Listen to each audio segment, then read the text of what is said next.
galera, tudo bem com vocês? Bem-vindo ao canal. Vamos iniciar uma nova playlist no canal. Playlist essa que vai estar voltada para a resolução das questões de química que caíram no Enem 2019. Vou fazer uma abordagem geral dessas questões e, além da resolução, vou estar discutindo com vocês os conteúdos que foram abordados em cada questão, tendo em vista que as questões do Enem, em sua maioria, são questões multiconteudistas, envolvem vários conteúdos em uma questão só. E aí vou estar dando dicas, estratégias de resolução para que você possa ganhar tempo e que saiba relacionar os diversos conteúdos que caem em cada questão, certo? Como já é de costume, iniciei o vídeo com a trilha sonora. Quem souber do que trata essa trilha sonora, deixa lá nos comentários, certo? A trilha sonora do vídeo anterior trata-se da franquia de Missão Impossível, uma das franquias mais renomadas do cinema mundial. Quem não assistiu o vídeo anterior, vou estar deixando no card aqui em cima, certo?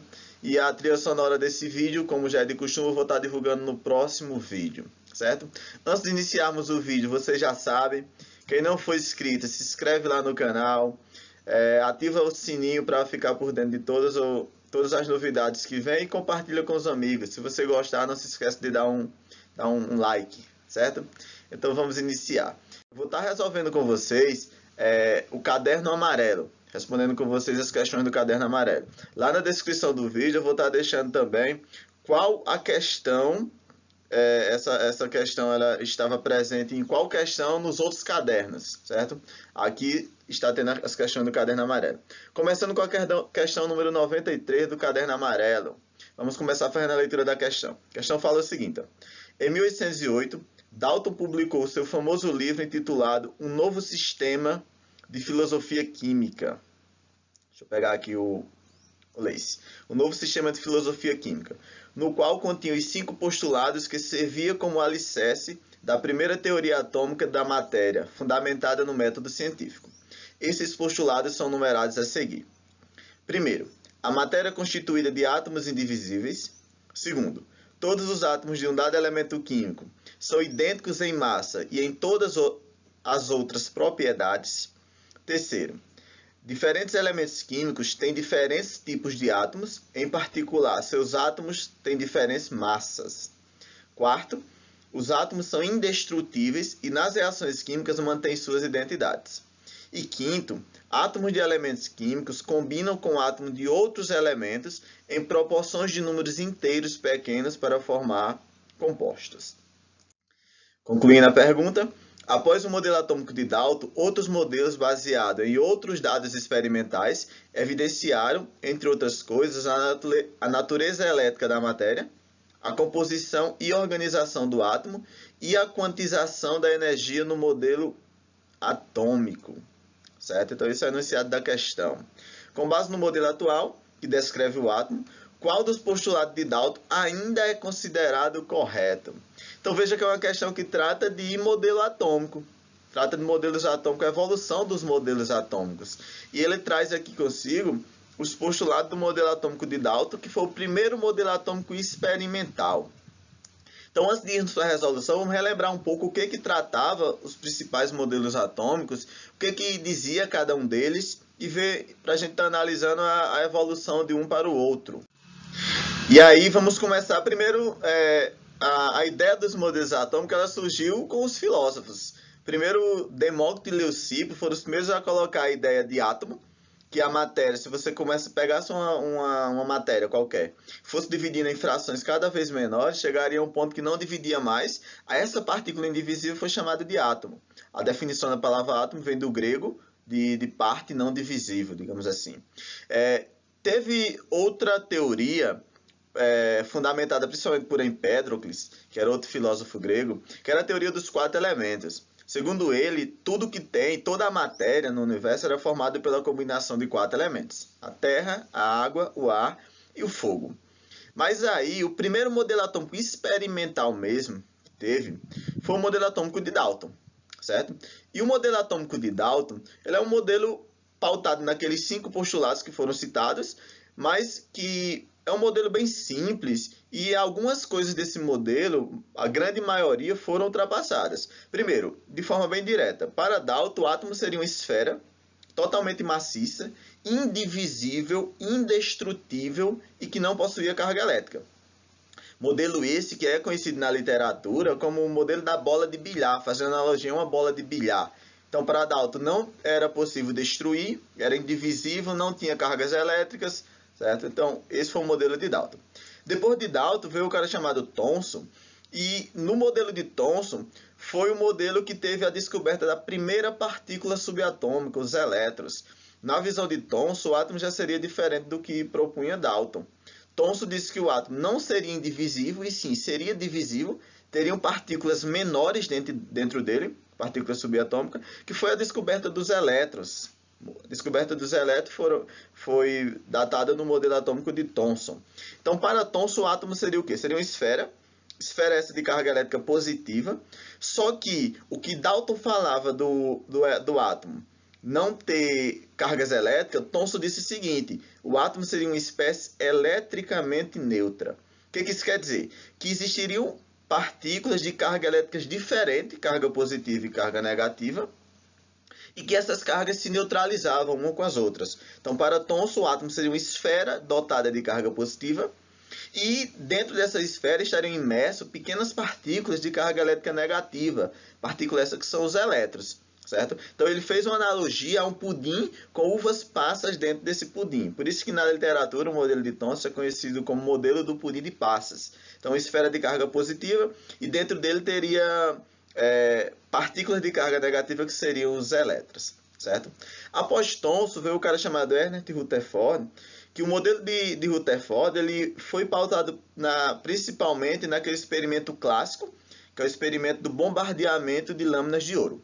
Pegou a lâmina de ouro e bombardeou com partículas alfa, e aí ele percebeu o seguinte, que a maioria das partículas alfa são partículas de carga positiva, atravessavam direto a lâmina de ouro, algumas delas chegavam a ricochetear e voltar, e outras tinham sua trajetória desviada em algum determinado grau, para cima ou para baixo.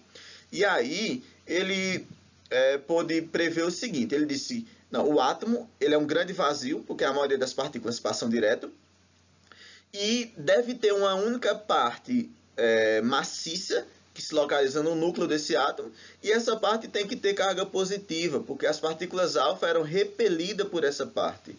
E aí ele propôs que o átomo seria o seguinte, fez uma analogia ao sistema solar, ao sistema planetário, onde deveria ter um núcleo. Nesse núcleo é onde se tem as partículas de carga positiva, que são os prótons, e onde está concentrada toda a massa do átomo, que tem os prótons, e os nêutrons, partículas sem carga, e a maior parte do átomo seria um grande vazio, que é uma região chamada por ele de eletrosfera, que é onde teria os elétrons. Os elétrons estariam girando em torno do núcleo, fazendo analogia ao sistema solar, onde os planetas estariam girando em torno do Sol. Então, esse é o modelo de Rutherford.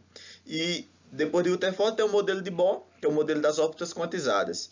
Para Bohr, o átomo ele tem o núcleo e tem as camadas em torno do núcleo, chamado de níveis, certo? Níveis eletrônicos, e os elétrons estão girando em órbitas quantizadas. Em cada camada tem uma quantidade específica de energia, onde os elétrons estão nessas órbitas. Quando o elétron recebe energia, ele salta para uma órbita de maior energia, só que ele vai girando. Quando ele perde energia, ele retorna para a sua órbita original, liberando essa energia. O salto do elétron de uma órbita para outra é chamado de salto quântico.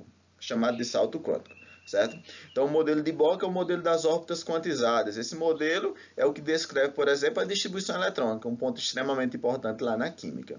Depois do modelo de Bohr, tem o modelo de Sommerfeld, que ele diz que o átomo pode ter uma órbita circular ou uma órbita elíptica. Temos também os modelos quânticos, tem lá o princípio da incerteza de Heisenberg, a dualidade de onda de de Broglie, a ideia de orbital proposta por Randi. Então, são basicamente esses os modelos atômicos que temos, certo? A questão ela fala em si do modelo atômico de Dalton. Então, vamos reanalisar o modelo, os postulados, para ver o que está correto, certo? Então, vamos lá. Ele quer saber qual deles ainda é correto. Primeiro postulado. A matéria é constituída de átomos indivisíveis. Segundo ele, a matéria é constituída por átomos indivisíveis. Nós sabemos que esse postulado está errado, porque existem as partículas subatômicas, existem os prótons, os nêutrons, os elétrons. Sabemos que os prótons são dotados de carga positiva, os elétrons carga negativa e os nêutrons não possuem carga. Além dele, tem outras partículas subatômicas ainda. Então, o primeiro postulado está errado, o átomo não é indivisível, ele é divisível sim. Segundo postulado, todos os átomos de um elemento químico são idênticos em massa e em todas as outras propriedades. Veja só, é outro postulado que está errado. Eu trouxe como exemplo 3 isótopos do elemento químico hidrogênio, próton, deutério e trítio. Lembrem que isótopos são elementos químicos que possuem o mesmo número atômico, o mesmo número de prótons, está representado aqui pela parte de baixo, número atômico 1, só que diferem em número de massa. Então, quando ele diz que são idênticos em massa, aí é onde está o erro da questão. Eles não são idênticos em massa. Aqui eu vou até circular. Eles são idênticos, os átomos de um mesmo elemento químico, são idênticos em número atômico. O número de massa pode mudar. Número atômico 1, 2, 3 para os isótopos. Então também está errado.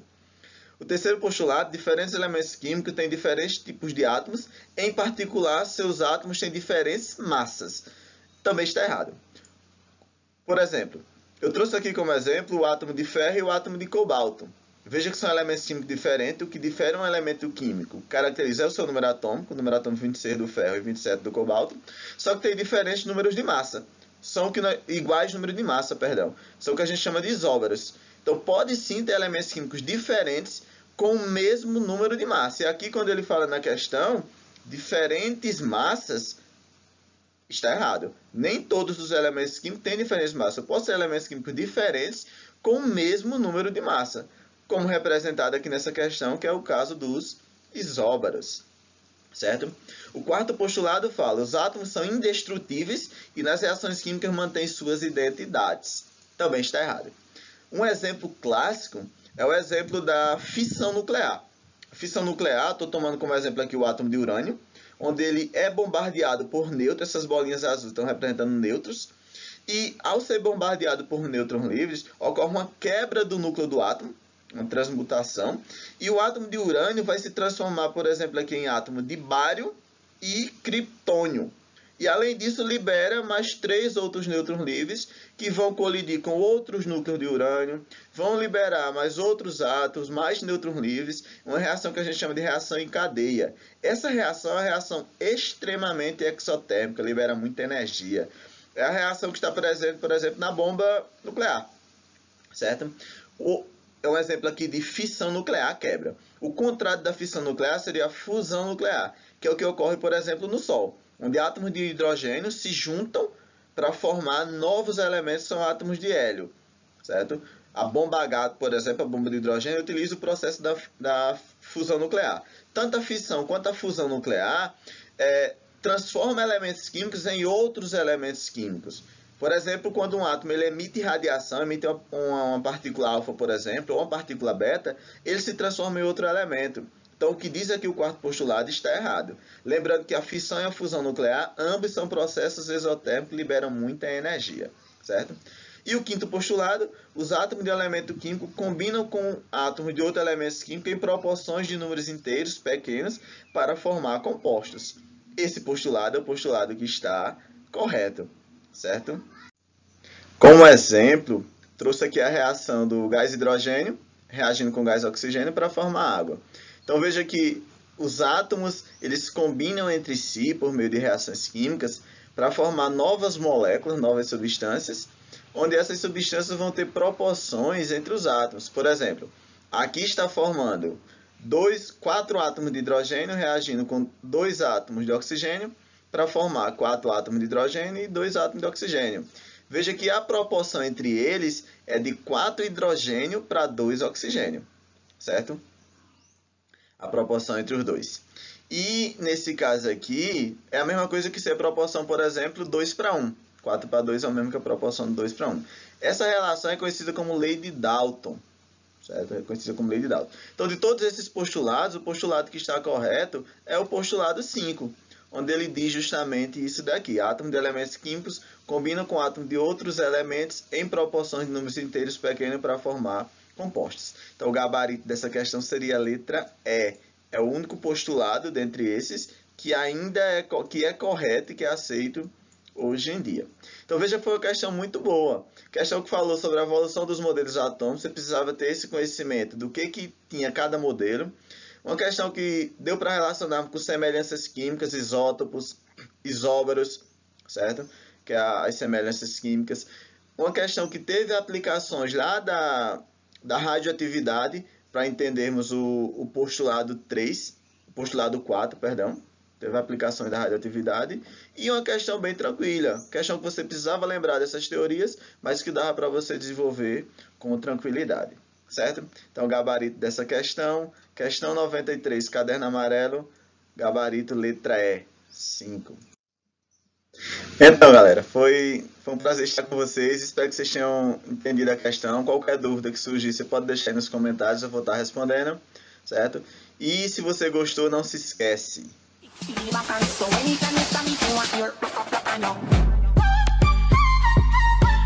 Valeu, galera.